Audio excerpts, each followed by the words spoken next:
नों आंनो खय थाखा फैसा हरफेरा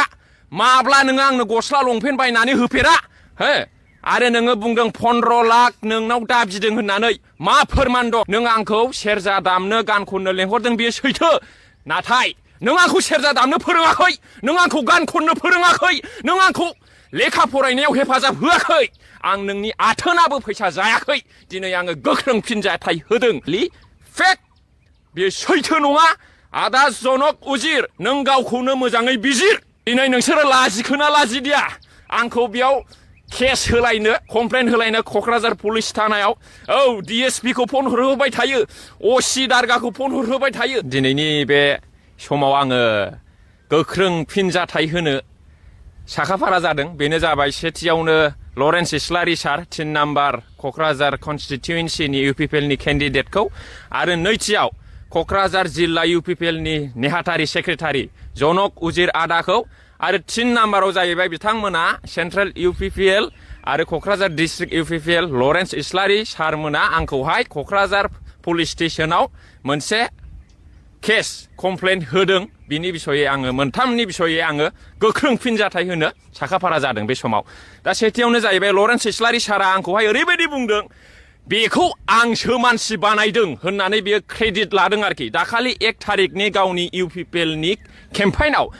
दा लरेन्स इस्लारि सारखौ आङो गोख्रोङै फिनजाथाय होयो दिनैनि बे फुंबिलि समाव माब्ला नोङो आंखौ मानसि खालामखो 2012-13आव नोङो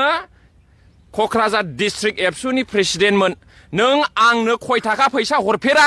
माब्ला नोङो आंनो गस्ला लंपेन्ट बायनानै होफेरा माब्ला नोङो आंनि फरायनाय इडुकेसनाव एडमिसननि थाखाय फैसा होफेरा माब्ला नोङो आंनि प्रब्लेम समस्यायाव थाखाजों रांजों मदद होफेरा नोङो दिनै फिननाय हो आरो नोङो बुंदों 15 लाख नोंनाव दाबिदों होननानै मा फोरमान दं कल रेकर्डिं WhatsApp मेसेज माबा मोनसे प्रुफ फोरमान दङब्ला नोङो ससियेल मिडियायाव फेसबुकआव इउटुबाव रायजोनि सिगाङाव बुं आं बेखौ खावलायहरो दिनै नोङो आंनि गासै जिबनाव जे केरियार दानायाव आंनि सोलोंनाय टेलेन्ट बानायनायाव जे खस्थ' खालामनानै आङो नैबे लेभेलाव दिनै फैदों मा रोखोमै आं फैदों आंसो मिथिगौ दिनै आंनि गासैबो फरायनाय लिरनाय खस्थ' खालामनाय टेलेन्ट बानायनायखौ नोङो गाव दिनैहाय नोङो क्रेडिट लादों डिस्ट्रिक्ट एबसुनि प्रेसिडेन्टमोन नों आंखौ सेरजा दामनो गान खननो लेंहरदों बेयो सैथो नाथाय नों आंखौ सेरजा दामनो फोरोङाखै नों आंखौ गान खननो फोरोङाखै नों आंखौ लेखा फरायनायाव हेफाजाब होआखै आं नोंनि आथोनाबो फैसा जायाखै दिनै आङो गोख्रों फिनजाथाय होदों आरो सेकेन्डलि जनक उजिर आदा नोंथाङा बै समाव सेक्रेटारिमोन एबसुनि डिस्ट्रिक्टनि दिनै नोङो जेनेरेल सेक्रेटारि क'क्राझार डिस्ट्रिक्ट UPPLनि नों आंखौ मा बुंदों लरेन्स इस्लारि सारासो प्रेक्टिकेल बसुमतारी बायदि मानसिखौ बै श्रीरामपुर साइडनि गसाइगाव साइडनिफ्राय खननानै लाबोनानै मानसि बानायदों होनदों माब्ला बानाया बेखौसो नांगौ आंनो दिनैनि बे थारिखआव लरेन्स इस्लारि सारनिफ्राय आं मा मोनदों आंहा मोनसे स्पेशेल टेलेन्ट दं आं एसे एनै गान खनलाबायो बै समाव सेरजा दामो बै समनिफ्राय आं कलेज फरायबानो हाइ स्कुल फरायबानो आङो गान खनो बा एफा एनै खनो आं एथ' गोरोंबो नङा आंनि टेलेन्टखौ नुनानैसो नोंसोरो लाबोदों नोंसोरो आंनि टेलेन्टखौ बानायाखै You are not making my talent. You saw my talent and you brought to use me in your work. नोंसोरो आंनि टेलेन्टखौ नुनानैसो आंखौ लाबोदों नोंसोरो आंनि टेलेन्टखौ बानायाखै आंनि टेलेन्ट बानायनायाव नोंथांमोनहा मोनसेबो बिहोमा गैया बेखौ आं दिनै बे फुंबिलि समाव इनफ्लुयेन्स होदों मा होनदों आंखौ बै समाव आसुगुराबो मैला गोजामोन बै समाव 2012-13आव गस्ला गिन्जिबो गैयामोन होनदों न' नेभार आंनि गामियाव थांनानै सोंहै आंनि गामिया गसाइगाव मागथाइगाव आङो 2009निफ्रायनो बिजनेस गेलेनाय मानसि बिजनेस आंहा मोनसे थांखि मथ' दं simple living and high thinking आङो सायाव मा गानो मा जोमो मा बुङो बेजों खोथा गैया नाथाय आङो आंनि इनार पावारखौ दिनैसिमबो मानसिफोरनो देखायजोबाखै आं देखायलांगोन आं मा रोंगौ मा रोङा आं बेखौ मिथिया नाथाय आङो आंनि खामानियाव आङो बेस्थ' थायो अराय सम दिनै गस्ला गिन्जिबो गैयामोन सेन्देलाबो गुना सुथेलायनायसोमोन होननाय बुस्थुआ रावा टटालि फेक बेयो सैथो नङा आदा जनक उजिर नों गावखौनो मोजाङै बिजिर आं बेखौ दिनै बुंगोन नोंथांमोना दिनै आंखौ BPFनि सापर्टार जानाय नुनायखाय BPFनि जानानै आं गोबां बाथ्रा बुंबोबाय बे 2 मासाव दिपेन बर'खौ आं बुंबाय प्रमद बर' सारखौ बुंबाय दिनै आङो शिउलि महिलारि मेडामखौ सापर्ट होनो आङो क'क्राझार 3 नाम्बार क'क्राझार कनस्टिटुवेन्सियाव आं खामानि मावगासिनो दङ मिडियायाव ससियेल मिडियायाव बुंगासिनो दङ मेडाम शिउलि महिलारिनि केम्पाइनाव आङो गान खनदों डायलग होदों स्पिच होदों हा दिनै लरेन्स इस्लारिया आलौ खांदों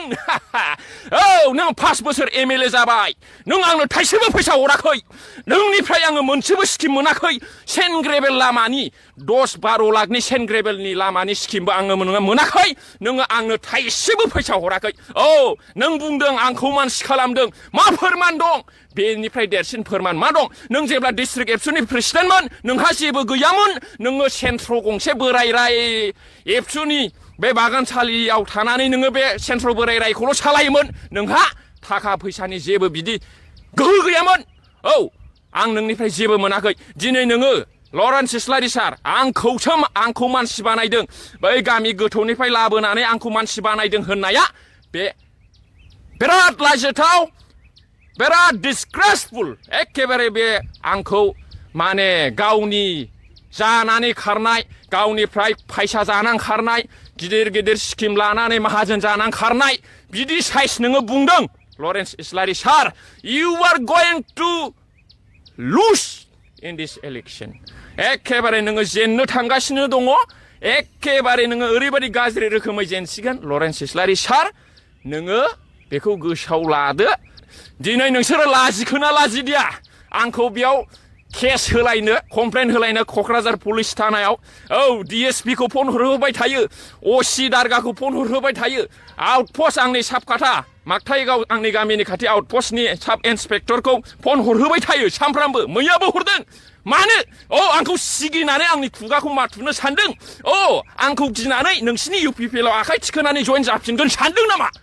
इसिबां जाम्बा गिख' मानसि नङा आं थैनायखौ साखिनो नागिरग्रा मानसिसो औ मा कमप्लेन होदों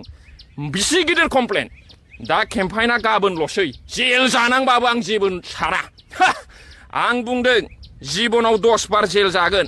देग्लाय नैबे MLA इलेक्शनाव मेडाम शिउलि महिलारिनि केम्पाइनाव फैयै आङो मोनसे जेल जाजेनबाय जिबनाव थैजासिमाव 10था केस जागोन आं 10था दिस इज भेरि स्मल केस जेबो नङा बे केसा ओरैबायदि बै गर्जन मोसाहारि सारखौ साइकेलनि हिनजावखौ साइकेल टायार बायदि होननायाव बिसोर केस होदों आंखौ कमप्लेन होदों थानायाव बे गर्जन मोसाहारि सारा मानो बुंजादों मानो बे प्राइजखौ मोनखो नैबे फिलिंआ दिनै गाबोनावहाय बिराद फिथाइ थायबाय बियो बुंदोंमोन जोंनि केन्डिडेट मेडाम शिउलि महिलारिखौ मेडाम शिउलि महिलारियालायनो सावथाल हारिनि मानसिफोरखौ मुगैयो सावथाल हारिनि जायगायाव थाङोब्ला सावथालफोरनि जायगायाव थाङोब्ला मास्क गाननानै थाङो सावथालफोरखौ मुगैयो होनदोंमोन बियो हा बे बेसेबां लाजिथाव बाथ्रा सान्थालिफोरा मा साननांगौ मेडामखौ शिउलि महिलारि मेडामखौ मा सानगोन अ मुगैबारो नामा गाज्रि मोनमारो नामा बिदि सानगोन बे मोनसे इलेक्शन केम्पेइनाव बुंजाग्रा मोनसे राव जादों नामा बियो हा मा मुगैयो बेलाय माला मुगैफोरा मेडामालाय हा आरो सेकेन्डआव मा बुंबावदों हाग्रामा महिलारि सारखौ जोंनि चिफ सारखौ मा होनदों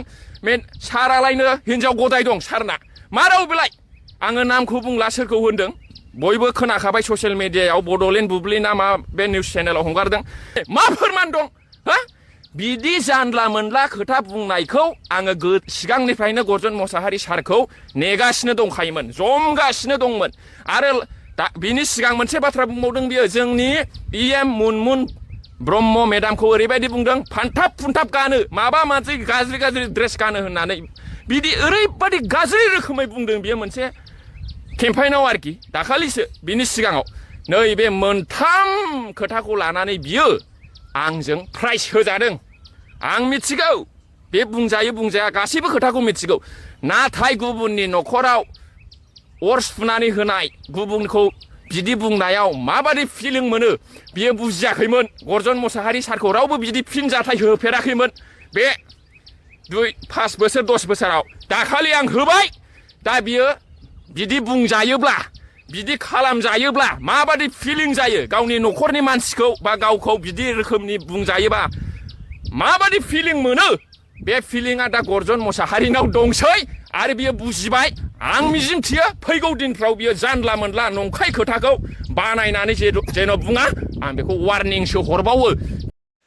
राजखान्थिनि दान्थे बिदान्थे बे भिडिअखौथ' नुखाबाय नोंथांमोना जियानो जाया मानो राजखान्थिया रावनिबो पार्सनेल प्रपार्टि नङा बेनिखायनो राजखान्थिनि बेलायाव गावबा गावनि न'खरखौ गावबा गावनि लाइफखौ बेयाव जाबसिननानै जेबो जाया गावनि सुथुरासो बांनानै थायो राजखान्थि जोबनायनि उनाव गावनि सुथुर गामिजों गामि जादोंब्ला गामियावनो गावनि सुथुरा जोनोम जाना थागोन थ' बेनिखायनो बिथांमोननि गोसो बिथांमोना मा सानदों आं बेयाव जेबो बुंनो साना नाथाय राजखान्थिनि इलेक्सननि समा सफैबाय बा दिनफोरा सफैबाय बांद्राय दिन गैला दिनै सानबा हमना ला दे जियानो जाया मानो नोंथांमोना भिडिअखौ नायगोन आरो बांद्राय गोलाव खालामनो भिडिअखौ गोसो गैया